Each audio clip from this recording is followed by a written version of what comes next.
nous vous informons que ce programme est déconseillé aux moins de 10 ans. Un bel adolescent qui avait le monde à ses pieds, L'Américain typique, sourire éclatant, beau gosse. accusé d'un crime horrible Il m'a dit, si tu en parles à quelqu'un, je te tue.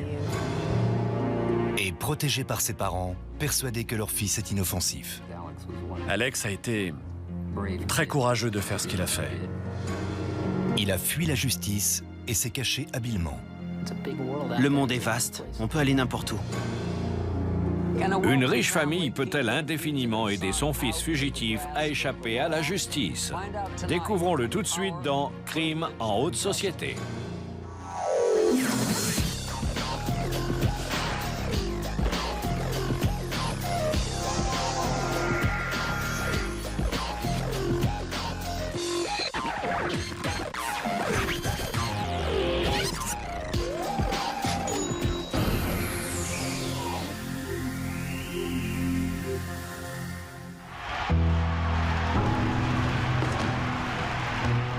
Sur un tapis de lutte, Alex Kelly est le roi. À 18 ans, il est puissant, acharné, imbattable. Fort de ses 11 victoires et 0 défaites, Kelly se prépare au championnat régional. L'adolescent a tout pour lui. La beauté, le charisme, la richesse et la réputation. Il semble pouvoir se tirer de n'importe quelle situation.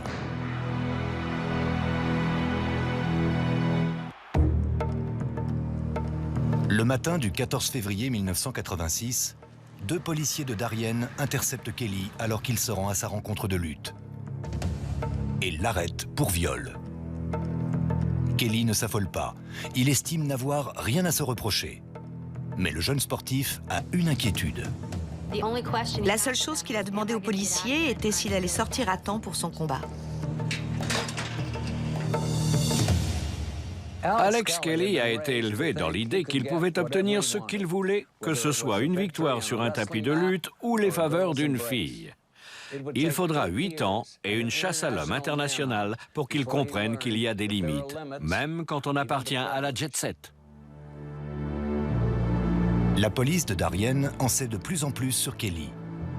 2 jours plus tôt, il a été accusé, mais pas inculpé d'un autre viol. Je crois que jusqu'à ce qu'il atteigne sa majorité, si je m'en souviens bien, il n'a jamais été rappelé à l'ordre pour quoi que ce soit. La police de Darien commence à comprendre que Kelly est potentiellement dangereux. Ce jeune sportif prometteur viole des filles depuis des années sans être inquiété. L'affaire a déclenché une chasse à l'homme de 8 ans et un scandale qui a secoué l'une des communautés américaines les plus aisées. Elle a aussi soulevé une perturbante question. Comment un Golden Boy peut devenir un violeur en série sans qu'une ville entière ne s'en rende compte?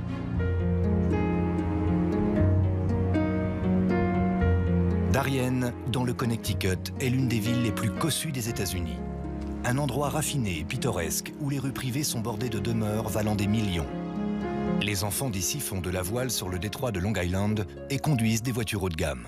Ce n'était pas rare, quand un jeune fêtait ses 16 ans, de voir apparaître une voiture flambant neuve sur le parking familial, en général garée en travers.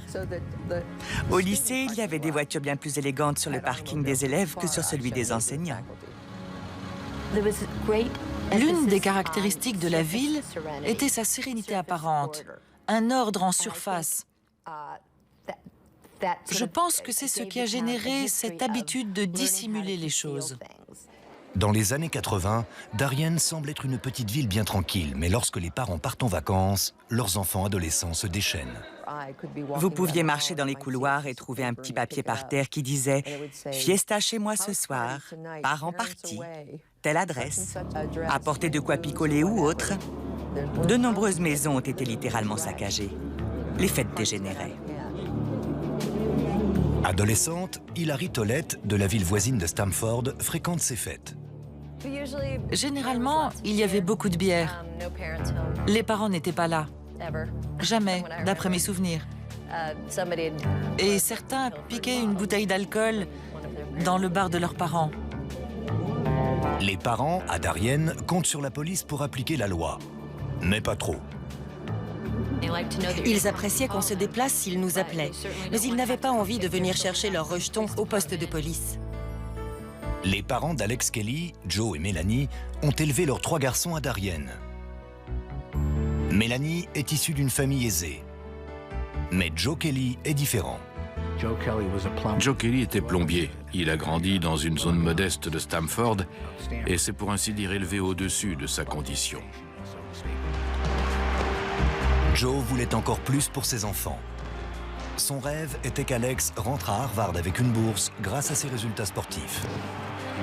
Il avait toutes les chances de son côté. Un beau jeune homme, très sportif, qui semblait apprécié dans son lycée. Mais d'après les rumeurs, chez les Kelly, la vie d'Alex n'est pas un conte de fées. L'un de ses amis à qui j'ai parlé a vu Alex Kelly être physiquement puni par son père et vraiment effrayé. Sur un terrain de football américain, Alex est fougueux, rapide et coriace. Son entraîneur de lutte raconte que quand Alex immobilisait un adversaire, on pouvait presque voir le moment où il se disait « Je ne lui laisserai aucune chance ». Son entraîneur a toujours perçu chez lui une pugnacité que d'autres n'avaient pas. Il était imprégné de culture sportive. Le sport passait avant tout. Et il fallait y exceller à tout prix. Le même désir de repousser ses limites se manifestait lorsqu'Alex faisait la fête. Il buvait plus, prenait plus de drogue et faisait plus de bêtises que les autres de sa bande. Il était incontrôlable et son agressivité ne se limitait pas aux fêtes et au sport. C'était assez courant qu'Alex et sa petite amie du moment se disputent. Et ça ne passait pas inaperçu. Ils pouvaient se disputer en public, au beau milieu de la cantine, et jouer à qui crierait le plus fort. Des rumeurs commencent à circuler. Kelly aurait forcé des filles à coucher avec lui.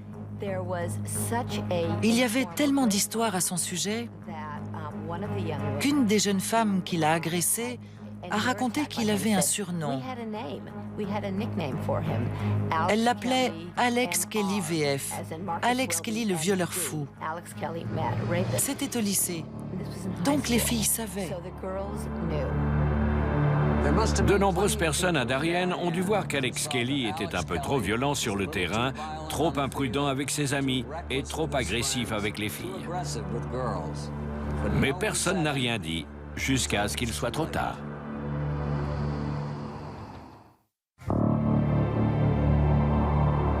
Alex Kelly a intégré le lycée de Darien à 14 ans en tant que jeune prodige du football, connu pour sa férocité sur le terrain.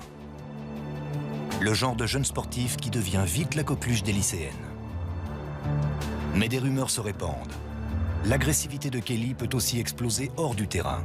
Et d'après certains de ses camarades de classe, le jeune homme fume du hashish et prend de la cocaïne. Alex Kelly était un gosse de riche devenu incontrôlable, choyé par ses parents et plébiscité par ses semblables.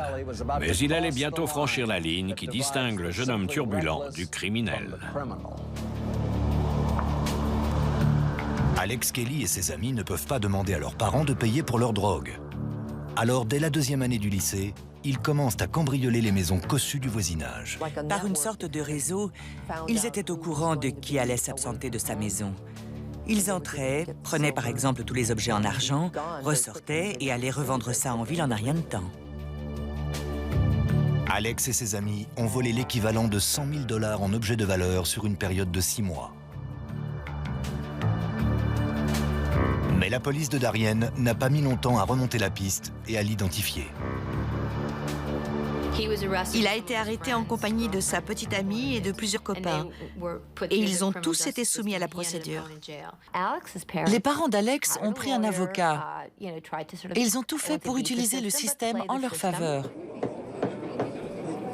Les Kelly passent un accord. Ils rembourseront leurs voisins pour les biens volés si la peine d'Alex est réduite. Depuis le début, les parents d'Alex ont très clairement cherché à arranger les choses à leur façon, à ignorer les comportements de leur fils, à minimiser les faits, à prétendre qu'il ne s'était rien passé, à mettre la poussière sous le tapis. Quelqu'un comme Joe Kelly reprochait aux familles de grands entrepreneurs de dorloter et de gâter leurs enfants. Mais son attitude vis-à-vis de son fils, quand Alex a connu ses premiers déboires, a été exactement du même ordre. Joe et Mélanie ont évité la prison à leur fils assez longtemps pour que celui-ci profite de son été. Mais à la rentrée de septembre 1984, au lieu de reprendre le chemin du lycée, Alex est placé en centre de détention pour mineurs. Il y reste 2 mois, le temps pour ses parents de convaincre le juge de le transférer dans un centre de désintoxication. Aujourd'hui encore, si on leur parle de l'affaire des cambriolages commis par Alex, ils rétorquent qu'il a été placé en désintoxication. Quand Alex retourne au lycée de Darien à l'automne suivant, il rencontre Amy Molitor. Amy est ce que les élèves du lycée appellent une muffie. Une blonde BCBG, gentille fille. Alex et Amy deviennent vite inséparables et la jeune fille semble apaiser les démons d'Alex. En dernière année de lycée, il figure au tableau d'honneur et effectue sa meilleure saison sportive, terminant l'année sans enregistrer une seule défaite. Pour beaucoup, les problèmes d'Alex sont bel et bien derrière lui. Il est revenu et a convaincu tout le monde qu'il avait changé, qu'il se tiendrait à carreau. Il avait un sourire merveilleux. Il dégageait une grande sincérité. Il n'y avait aucune raison de ne pas le croire. On sait maintenant qu'en fait, il continuait à boire et à se droguer. Il avait repris toutes ses mauvaises habitudes. Mais entre-temps, il avait appris à jouer de son apparence pour tromper son monde. Pendant l'hiver de sa dernière année de lycée, un soir, Alex raccompagne une fille de Darien après une fête. D'après la fille, arrivée à mi-parcours, Alex quitte la route, arrête la voiture dans un recoin, la force à passer sur la banquette arrière et la viole. La jeune fille de 15 ans ne va pas porter plainte, mais raconte ce qui lui est arrivé à ses amis du lycée. Personne ne l'a cru. Elle en a parlé à la petite amie d'Alex, qui l'a accusée de s'être approchée de son copain. Ça a viré au crépage de chignon. Et lui-même, en la frôlant dans les couloirs, l'a traitée de salope. On peut imaginer qu'il a réellement pensé pouvoir s'en sortir sans être inquiété. Les filles de Darien savent qu'Alex Kelly est dangereux. Mais aux yeux de ses parents et professeurs, sa vie n'est que succès. Un journal local publie même un article élogieux sur le jeune homme. L'article parle d'un lycéen sportif modèle. Sans doute pas les termes les plus appropriés pour décrire un adolescent qui se drogue et brutalise les filles. Quoi qu'il en soit, ce sont les dernières choses positives jamais écrites à propos d'Alex Kelly. Les vacances d'hiver approchent. La petite amie d'Alex, Amy Molitor, part en vacances avec sa famille, tandis qu'Alex reste à Darien. Amy accepte de lui prêter sa voiture pendant son absence. Mais ce n'est pas de la voiture dont Alex a besoin, mais de Amy. Amy était son filet de sécurité et elle était partie. Je supervisais un match de hockey sur glace, assise au premier rang des gradins. Alex est arrivé, il se tenait juste à côté de moi. Quand il est reparti, je me rappelle m'être dit « Comment va-t-il tenir une semaine sans sa copine ?» Toute la ville va bientôt le savoir. Quelques jours plus tard, tout Darien va découvrir ce que cache le fameux sourire typiquement américain d'Alex Kelly. Lors de sa dernière année de lycée, Alex Kelly, 18 ans, a déjà à son actif une consommation régulière de drogue, une arrestation pour cambriolage, une détention en centre pour mineurs et une cure de désintoxication. Les rumeurs vont bon train au lycée de Darien. Alex serait aussi un prédateur sexuel. Mais le sportif prometteur et lycéen émérite fait croire aux gens qu'il a changé. Alex avait convaincu pratiquement toute la ville de Darien qu'il avait tiré les leçons de son passé et qu'il s'était assagi. Qui aurait pu deviner qu'il était sur le point de commettre un acte réellement abominable? Le 10 février 1986, Alex et une douzaine d'autres adolescents de Darien font la fête chez un ami. Le soir venu, une jolie lycéenne de 2e année, Adrienne Bach, demande qui peut la ramener chez elle. Elle n'est autorisée à rester que jusqu'à 23h30. Alex Kelly lui propose de la reconduire chez elle. À contre-cœur, Adrienne accepte. Elle connaissait sa réputation. Elle n'était donc pas très à l'aise à l'idée qu'il la ramène. Mais par ailleurs, elle craignait de se faire réprimander par son père qui se mettrait vraiment en colère si elle rentrait trop tard. Alex et Adrienne quittent la soirée. En quelques minutes, ils arrivent dans la rue d'Adrienne. Alex passe devant la maison et gare la voiture plus loin. Puis, le jeune lutteur attrape Adrienne par la gorge et l'immobilise sur le siège. C'est violent. Elle est terrorisée.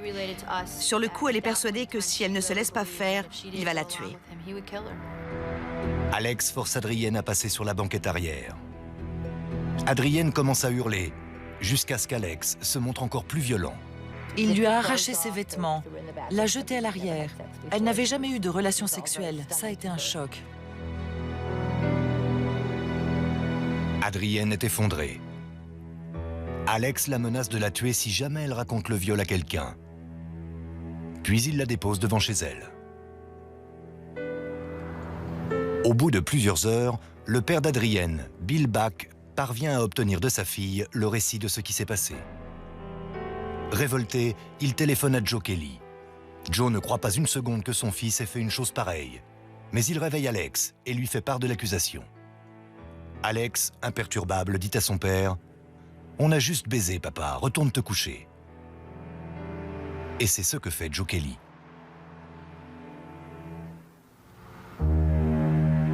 Le lendemain, malgré ses réticences, Adrienne Bach, accompagnée de sa famille, va porter plainte pour viol à la police de Darien. C'était la victime la plus émotionnellement dévastée dont j'ai jamais eu à m'occuper. Les parents d'Adrienne la sentent trop fragile émotionnellement pour porter plainte. La famille avait prévu de partir au ski. Madame Bach informe donc la police qu'ils vont réfléchir à la meilleure chose à faire pendant leur séjour. La police décide de ne pas contacter Alex Kelly ou ses parents. Dans l'équipe, on s'est dit qu'on n'allait pas se lancer dans cette affaire si on n'était pas sûr de le coincer. On ne pouvait pas prendre le risque qu'il nous rit au nez, et c'était bien le genre à faire ça. 2 jours plus tard, le 13 février, Alex Kelly se rend à une autre soirée. Hilary Tollett, 17 ans, est là aussi. Je me souviens qu'il préparait des shots de tequila, appuyé sur le comptoir de la cuisine, et il engageait la conversation. Plus tard, Hilary, qui est sortie fumer, demande si elle peut finir sa cigarette dans le véhicule d'Alex Kelly. À peine est-elle montée qu'il démarre. Je lui ai dit que je n'avais pas besoin d'être ramenée, qu'il pouvait s'arrêter. J'allais descendre. Mais il a simplement accéléré. Je lui ai demandé où il allait et ce qu'il faisait. Et il m'a donné l'impression de savoir exactement où il allait. Il emmène Hilary sur le parking d'un country club huppé, non loin du domicile de la famille Kelly. Il a arrêté la voiture et a commencé à me faire des avances, à se pencher pour essayer de m'embrasser. J'étais plutôt affolée parce que je ne maîtrisais plus du tout ce qui se passait. J'imaginais bien que les choses n'allaient pas aller en s'arrangeant. Il m'a forcé à l'embrasser, puis il m'a obligée à me mettre à l'arrière du véhicule. Et il m'a violée et sodomisée. Quand tout est fini, Alex reconduit Hilary à la fête. Il m'a dit « Si tu en parles à quelqu'un, je te tue ». Mais à peine sorti de la voiture, Hilary se précipite dans la voiture d'une amie et lui raconte ce qu'Alex lui a fait. Je ressentais une telle colère après ce qui était arrivé qu'à mesure que je le racontais, j'ai compris que ça ne serait pas la dernière fois que je le raconterais.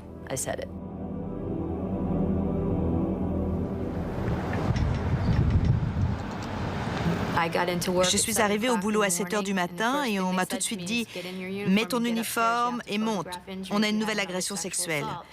Moi, pour plaisanter, j'ai dit « Ne me dites pas que c'est ». Et ils ont juste hoché la tête.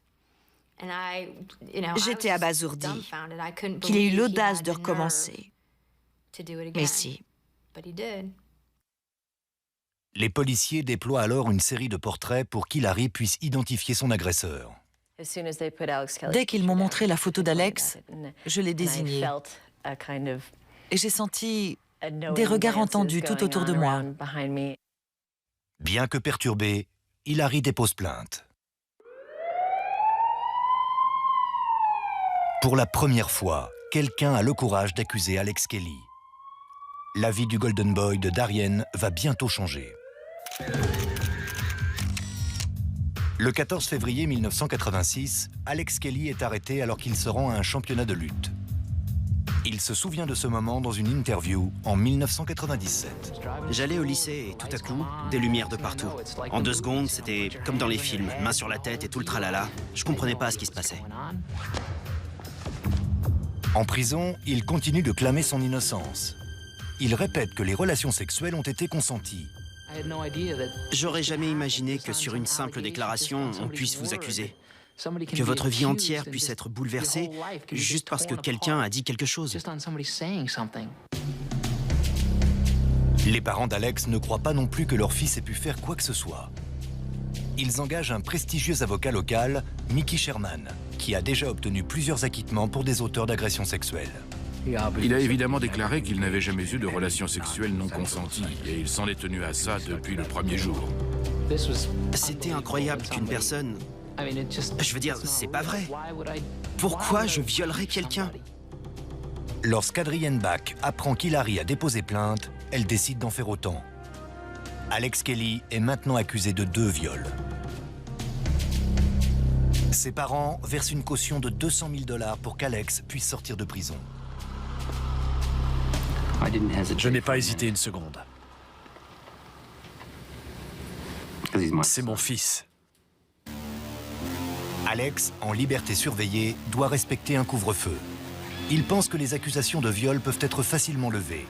Il passe l'été à faire la fête, à rentrer tard et à narguer les policiers de Darien. Il ne respectait jamais le couvre-feu. On recevait sans cesse des appels pour signaler qu'il était à telle ou telle fête, ici ou là, jusqu'à 23h, minuit, 1h du matin. Alex et sa famille supportent mal les tentatives de la police de lui faire appliquer le couvre-feu et considèrent que c'est du harcèlement. Les familles des victimes étaient choquées de le voir dans la rue. Alors, pour ne pas envenimer la situation, Alex a décidé de partir pour le Colorado et de s'installer là-bas. L'avocat d'Alex demande à la cour de le laisser quitter Darien pour aller attendre son procès dans une localité près d'Aspen, où sa famille avait l'habitude de skier. Alex avait déjà filé entre les doigts de la police de Darien. Il était revenu et avait récidivé. Ils n'arrivaient pas à le localiser alors qu'il était sous leur nez. Et maintenant, le procureur accepte de laisser Alex partir dans le Colorado. C'est proprement incroyable. Pendant ces 8 mois dans le Colorado, Alex fait du ski, de l'escalade et prend un petit boulot à mi-temps en attendant le début de son procès. À son retour dans le Connecticut, le procureur Bruce Huddock demande à la cour de juger les 2 affaires de viol en même temps en invoquant les économies de temps et d'argent que cela représenterait. Mickey Sherman, inquiet que le jury puisse être plus sensible à une double accusation, rétorque que cela porterait atteinte aux droits d'Alex Kelly. Si le jury entend 2 personnes au lieu d'une seule, c'est tout de suite plus accablant. Mais la cour décide de juger les 2 affaires simultanément. Mickey Sherman se rend dans le Colorado pour voir les Kelly et conseiller son client. Je lui ai dit que c'était vraiment abject, qu'il allait se faire avoir. Ce n'était pas un procès équitable. Le procès doit s'ouvrir le lundi 16 février 1987. À mesure que la date approche, Alex prend peur. Le lundi arrive, l'heure du procès arrive. Joe et Mélanie sont au tribunal. Mickey Sherman est là pour représenter Alex et Alex n'est pas là.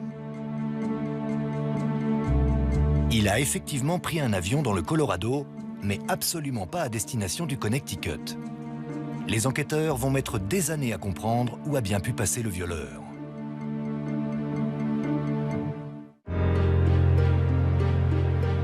En février 1987, Il semble qu'Alex Kelly va enfin recevoir ce qu'il mérite dans un tribunal du Connecticut. Le jeune sportif est accusé d'agression sexuelle sur 2 jeunes filles. Une bourgade paisible, un garçon arrogant, des parents fortunés. La presse se délecte de cette histoire.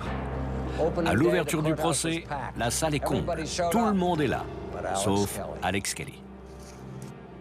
Le juge a demandé où était Alex. Je lui ai dit que je lui avais parlé peu de temps auparavant, qu'il avait l'air paniqué. Ça expliquait peut-être son absence.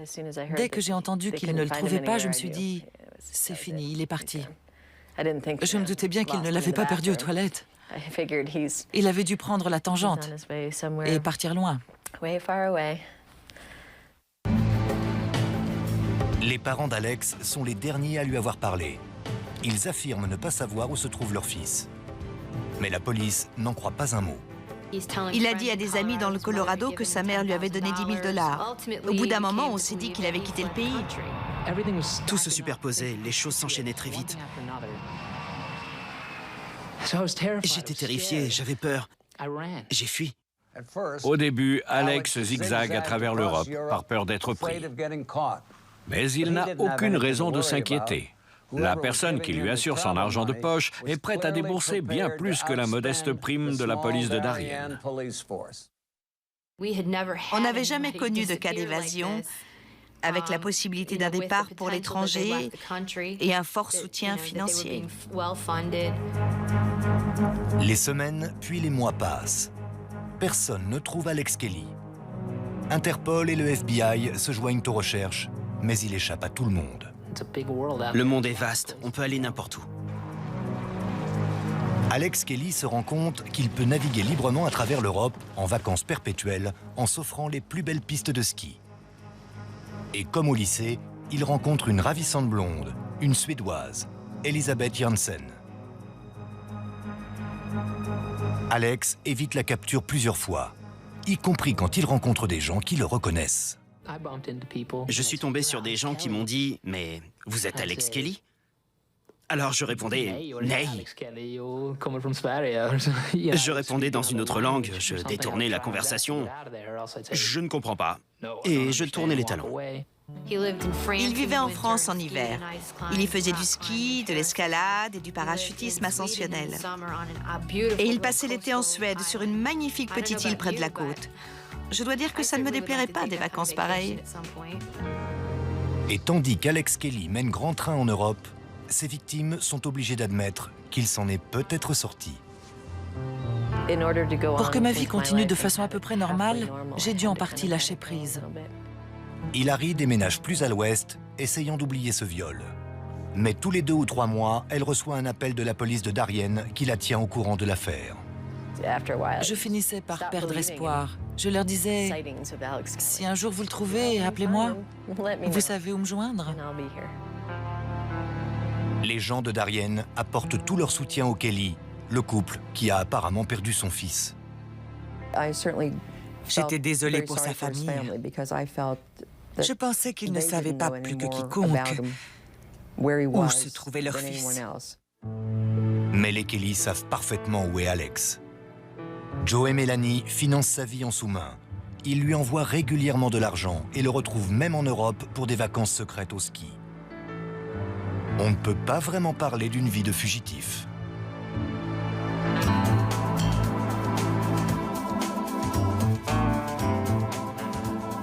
Il apparaît même dans un film amateur sur des mordus de ski sous son propre nom, Désinvolte.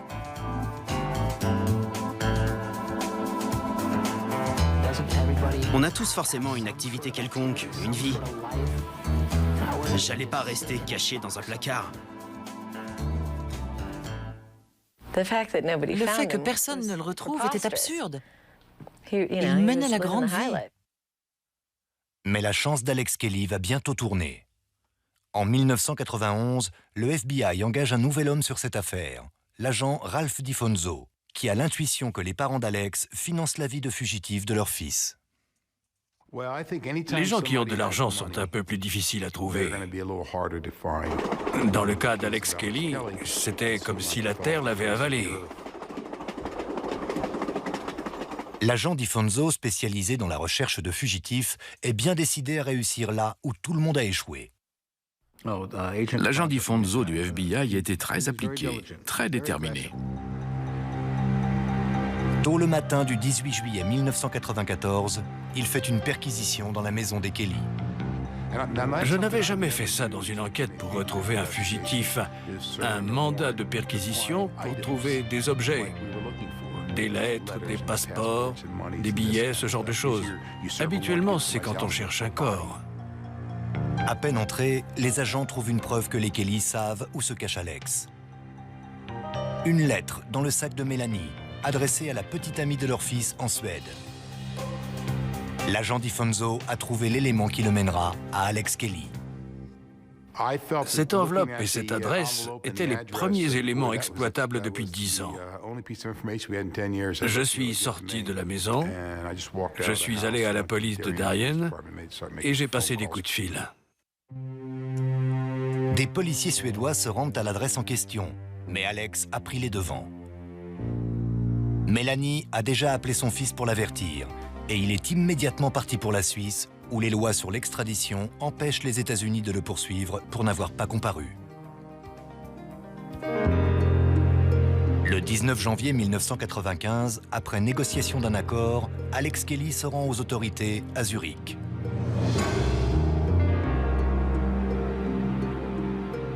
L'adolescent qui a fui le pays 8 ans auparavant est finalement reconduit aux États-Unis le 4 mai. Le jeune homme de 27 ans est accueilli par les médias du monde entier.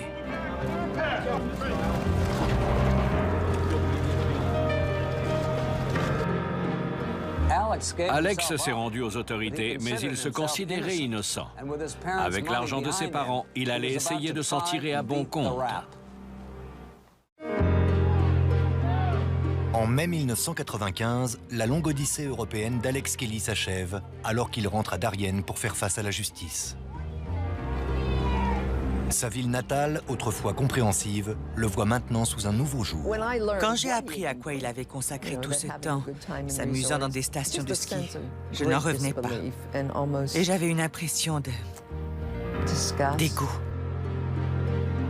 Joe et Mélanie engagent une star du barreau de New York, Thomas Puccio, pour défendre Alex. Puccio a obtenu l'acquittement du célèbre aristocrate Klaus von Bülow, accusé de tentative de meurtre sur sa femme Sonny, dont il était l'héritier.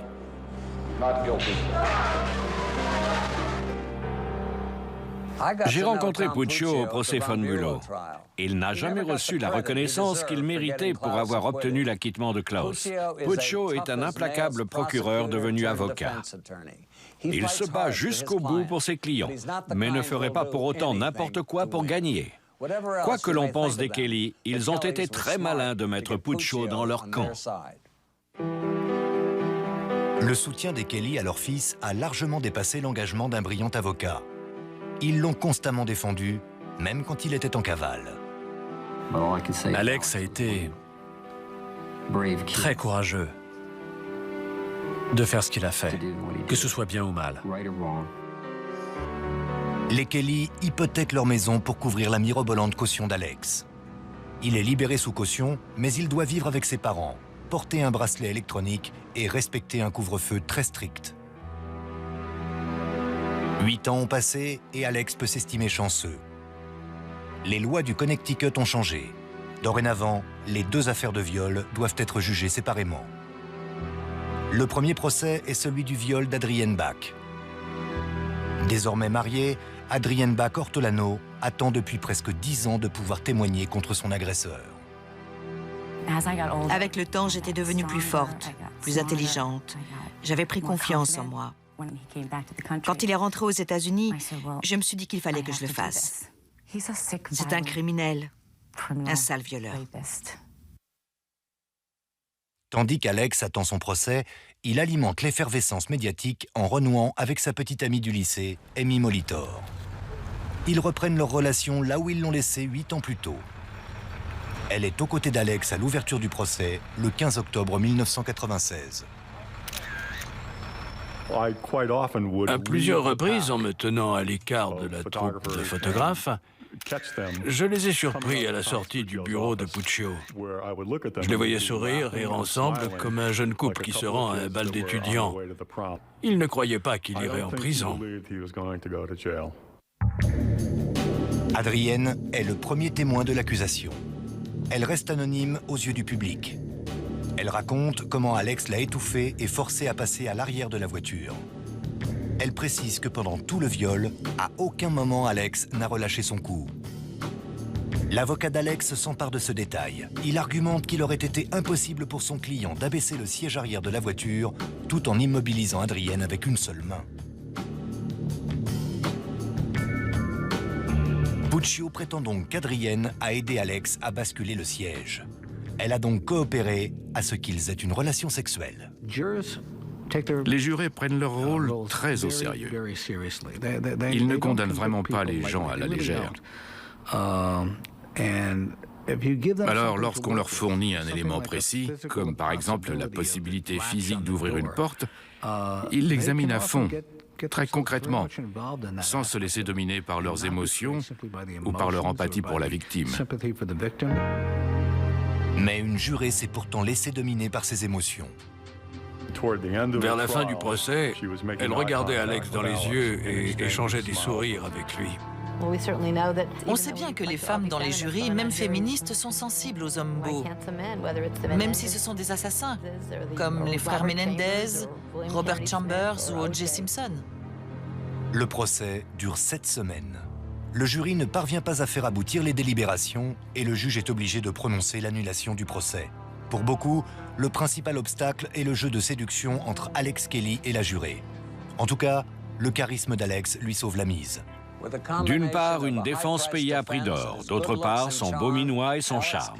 Alex Kelly, encore une fois, échappe à la prison. Et il table sur les mêmes atouts pour son deuxième procès.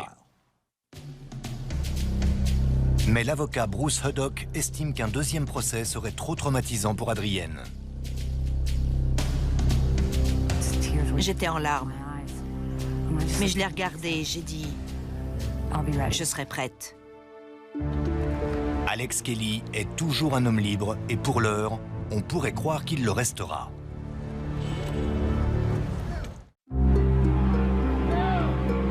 En novembre 1996, à l'issue du procès longtemps attendu d'Alex Kelly pour le viol d'Adrienne Bach, le jury est dans l'impasse. 5 mois plus tard, Alex Kelly revient au tribunal de Stamford, Connecticut, pour un nouveau procès. Les avocats ont pour habitude de dire qu'un nouveau procès après impasse du jury est comme enfiler un maillot de bain mouillé.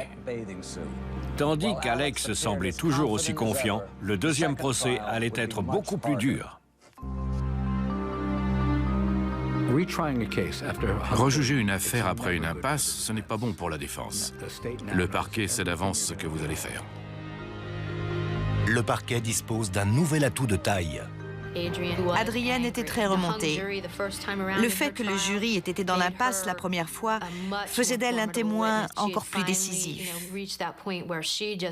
À ce stade, elle était gonflée à bloc, furieuse et fermement décidée à l'envoyer en prison.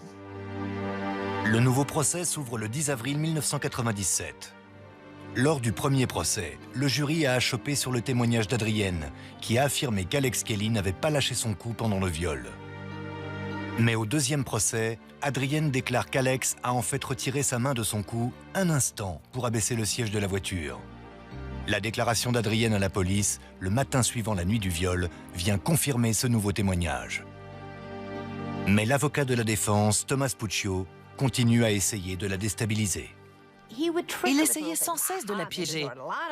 Madame Ortolano, est-il vrai que vous avez fait des études de communication? Jouez-vous la comédie maintenant aussi? Ça n'avait vraiment rien à faire là. Elle lui faisait presque les gros yeux. Quand quelqu'un est vraiment en colère et dit la vérité, toutes les tactiques du camp adverse, toutes les pirouettes, toutes les stratégies qu'un avocat, même très brillant, peut utiliser, tombent à plat. La défense conclut. L'avenir d'Alex Kelly est maintenant entre les mains du jury. 8 heures plus tard, le verdict est prononcé. L'audience n'avait pas encore commencé. Mais tout le monde était déjà assis, tout était calme. Il tournait comme un lion en cage. Il était nerveux, ça se voyait. Cette fois, la cour déclare Alex Kelly coupable de viol. Alex a aussitôt bondi en disant « Je veux parler, j'ai quelque chose à dire, je suis innocent, je n'ai rien fait ». Et il regardait autour de lui. Il a regardé Adrienne en disant « Comment tu peux me faire ça ?» Toutes les autres fois où Alex Kelly s'était retrouvé au tribunal, d'une façon ou d'une autre, il s'en était sorti. Pour la première fois, il était condamné. Il allait donc enfin écoper de quelque chose. Personne n'avait fait échouer le procès. Alex Kelly est condamné à une peine de 20 ans de prison, dont 16 ans ferme. Pour la première fois de sa vie, son charme ne lui est d'aucun secours. Lorsqu'il refusera l'accusation à son procès pour le viol de Hilary Tollett, il écopera de 10 ans de peine supplémentaire. Un refus d'accusation était le plus approchant d'un « je suis coupable » de la part de quelqu'un comme Alex Kelly. Il n'aurait jamais admis qu'il avait fait quoi que ce soit de mal. Mais avec cette seconde condamnation, en plus de celle pour le viol d'Adrienne, au moins il restait en prison. Alex Kelly purge aujourd'hui sa peine dans une prison de haute sécurité du Connecticut. Le sportif triomphant devenu fugitif connaît enfin sa première défaite. Les parents d'Alex Kelly occupent toujours la même maison à Darien et sont toujours persuadés de l'innocence de leur fils. Je crois qu'aucune mère n'est préparée à ce que son enfant passe 15 ans dans une cellule pour quelque chose qu'il n'a pas fait. Je crois que, même s'ils ne l'admettront jamais, au fond, ils savent. Ils savent exactement qui il est. Je crois qu'ils connaissent le même Alex qu'Adrienne connaît, celui qu'Hilary connaît. Mais ils ont choisi d'être dans le déni. Joe et Melanie Kelly n'ont jamais été poursuivis pour avoir aidé leur fils à échapper à la justice. Les procureurs ont estimé qu'ils susciteraient forcément la compassion du jury et que les preuves à charge seraient trop difficiles à réunir. Je comprends qu'on fasse tout pour ses enfants, mais à mon sens, il y a une limite. En tant que parent, il faut avoir un minimum confiance dans le système, surtout si on est blanc et riche et qu'on habite à Darien. Vous avez plus d'éléments en votre faveur que d'autres dans un procès pour viol. L'affaire Alex Kelly est rarement évoquée à Darien. Le fait que les gens d'ici ferment les yeux a contribué à créer Alex Kelly. Cela les aide maintenant à l'oublier. Ça ne pouvait pas arriver ici. Eh bien si, c'est arrivé ici. Depuis son enfance, les gens ont facilité la vie à Alex Kelly. Là où il se trouve maintenant, en prison, je doute que sa beauté et son sourire éclatant lui soient favorables. Alex Kelly avait toutes les possibilités et des privilèges en main, et il a absolument tout gâché. Ici, Dominique Dunn. Merci de nous avoir suivis.